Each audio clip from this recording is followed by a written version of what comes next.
আসসালামু আলাইকুম। আমি তুহিন রায়হান।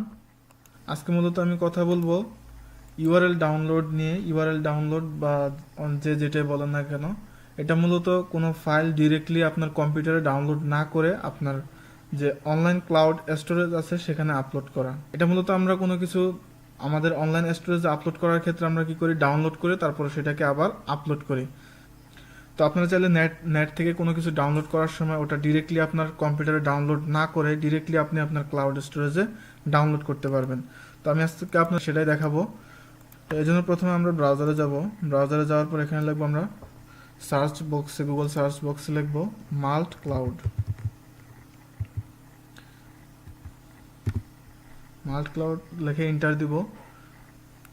এই দেখেন চলে আসছে প্রথমে মাল্ট ক্লাউড। মাল্ট ক্লাউডটা হচ্ছে মূলত এমন একটা ওয়েবসাইট যেখান থেকে আপনি আপনার যে ড্রাইভগুলো আছে, অনলাইন স্টোরেজগুলো আছে, সেগুলো আপনি কন্ট্রোল করতে পারবেন। যেমন মনে করেন আপনার দুটো গুগল ড্রাইভ অ্যাকাউন্ট আছে, আবার ড্রপবক্স অ্যাকাউন্ট আছে, আপনি সবগুলো এটা থেকে আপনি মাল্ট ক্লাউডের মাধ্যমে কন্ট্রোল করতে পারবেন একসাথে।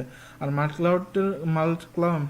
ক্লাউডের মূলত কাজ হচ্ছে আপনার, যেমন মনে করেন আপনি কোনো গুগল ড্রাইভ থেকে কোনো একটা ফাইল ড্রপবক্সে মুভ করবেন, সেক্ষেত্রে আপনাকে ডাউনলোড করে আবার ড্রপবক্সে আপলোড করার প্রয়োজন নেই। আপনি মাল্ট ক্লাউডের মাধ্যমে আপনি ডিরেক্টলি ওখান থেকে মুভ করতে পারবেন এক ড্রাইভ থেকে আরেক ড্রাইভে। তো এই জন্য প্রথমে ক্লিক করব, মাল্ট ক্লাউডে ক্লিক করি। আমার এখানে লগ ইন করা আছে, আমার একটা আগের অ্যাকাউন্ট ছিল। আচ্ছা, কীভাবে সাইন আপ করতে হয় সেটা দেখে নেন। এখানে মাল্ট ক্লাউড লিখবো, আবার মাল্ট ক্লাউড। এটা নর্মালি যে কোনো অ্যাকাউন্ট আমরা ইন্টারনেটে যারা করি অন্যান্য অ্যাকাউন্ট খোলার মতো এটা সিস্টেমটা। জাস্ট এখানে দেখেন সাইন আপ আসছে, সাইন আপে ক্লিক করবেন, আপনাকে ওই সাইন আপের পেজে নিয়ে আসছে। এখানে ইমেল দিবেন, ইমেলের ঘরে ইউজার নেম দিবেন যেটা দিতে চান, পাসওয়ার্ড, তারপর কনফার্ম পাসওয়ার্ড, মানে উপরে যেটা দিচ্ছেন এখানে সেটাই হবে। ভেরিফিকেশন কোডটা হইতেছে আপনার পাশে যে ক্যাপচাটা দেখতে পাইতেছেন, এই ক্যাপচাটা এখানে দিয়ে ক্রিয়েট অ্যাকাউন্টে ক্লিক করলে আপনার অ্যাকাউন্টটা ক্রিয়েট হয়ে যাবে। তো আমি অ্যাকাউন্ট ক্রিয়েট করবো না, আমার যেহেতু একটা অ্যাকাউন্ট ক্রিয়েট করা আছে, আমি জাস্ট লগ ইন করেছি। এখানে দেখেন গুগল ড্রাইভ, আমাকে একটা ড্রাইভ শো করতেছে। আপনি চাইলে অ্যাড ক্লাউড ড্রাইভস এখানে ক্লিক করলে আপনি দেখতে পাবেন কোন কোন ড্রাইভগুলো অ্যাড করা যাবে। যেমন এখানে ড্রপবক্স আছে, গুগল ড্রাইভ আছে, ওয়ান ড্রাইভ আছে, মেগা আছে, মিডিয়া ফায়ার আছে, আরও অনেক। তো আপনি এখানে চাইলে 2-3টা গুগল ড্রাইভ অ্যাড করতে পারবেন, কোনো সমস্যা নেই। ড্রপবক্স 2-3টা অ্যাড করতে পারবেন। আপনার যেই ক্লাউড স্টোরেজে অ্যাকাউন্ট আছে আপনি প্রতিটা অ্যাকাউন্টই এখানে অ্যাড করতে পারবেন এবং ইজিলি আপনি যে কোনো একটা থেকে আরেকটাতে ফাইল মুভ করতে পারবেন। তো আজকে আমি আপনাদেরকে মূলত এটা দেখাবো না, আমি জাস্ট এমনিতেই ইউআইটা সম্পর্কে একটু ধারণা দিচ্ছি। আমি দেখাবো আপনি ডিরেক্টলি নেট থেকে আপনি আপনার ক্লাউড স্টোরেজে ডাউনলোড করবেন। তো সেটার জন্য আপনাকে করতে হবে কি, এখানে দেখেন এখানে টাস্ক ম্যানেজার আছে কর্নারে, এখানে টাস্ক ম্যানেজারে ক্লিক করেন।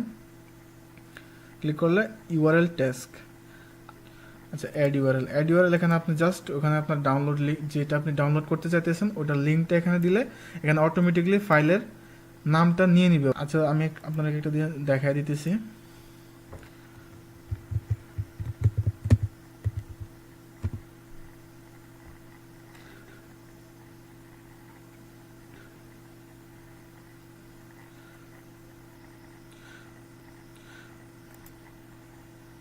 আচ্ছা, আমরা ডাউনলোডে ক্লিক করলাম, তো এটা পেজটা রিডাইরেক্ট হয়ে গেছে আবারও। আচ্ছা, এখানে দেখেন এখানে ডাউনলোড লিঙ্কটা হতেছে আপনার এটা, এই যে ইউআরএলটা, এটা হতেছে আপনার ডাউনলোড লিঙ্ক। তো আমরা ফুল লিঙ্কটা সিলেক্ট করার পর এটাকে কপি করব, কপি, দেন এটা ক্যান্সেল, এটা আমাদের লাগবে না। আচ্ছা, পেজটা অফ ক্লোজ করে দিই। আমি এখানে জাস্ট লিঙ্কটা যদি পেস্ট করি, দেখেন এখানে নামটা অটোমেটিক চলে আসছে। আমি যে নামের ইয়েটা ডাউনলোড করতে চাইতেছি ওই নামটা অটোমেটিক চলে আসছে। এখন জাস্ট ওকে দিলেই, সরি এখানে একটা লোকেশন দেখাতেছে, তো এখন জাস্ট ওকে দিলাম, এটা হইতেছে অ্যাড ইউআরএল সাকসেসফুলি। তো এখানে দেখেন এখানে 0% আছে, এটা 100% হবে। এখানে হওয়ার পরে এখানে সাকসেস লেখা উঠবে। তো সাকসেস লেখা উঠলে আপনি বুঝবেন যে এটা আপনার ড্রাইভে চলে গেছে। আমি যেহেতু গুগল ড্রাইভ লোকেশন দিছি, সো ওটা গুগল ড্রাইভে গেছে। আপনি ওখানে লোকেশন ডাউনলোড ইউআরএল অ্যাড করার সময় লোকেশনটা চেঞ্জ করে আপনি যেখানে খুশি সেখানে দিতে পারবেন। তো এতটুকু, আমি এটা ডাউনলোড করবো না, আমি জাস্ট আপনাদেরকে দেখানোর জন্য দিলাম। সো আশা করি নতুন ভিডিও থেকে নতুন কিছু শিখতে পারছেন। যদি নতুন কিছু শিখে থাকেন তাহলে অবশ্যই লাইক করবেন অ্যান্ড কমেন্ট করে আমাকে জানাবেন কেমন হয়েছে এবং নেক্সটে কী নিয়ে ভিডিও বানানো যায় আমাকে কমেন্ট করে জানান। ধন্যবাদ সবাইকে, আসসালামু আলাইকুম।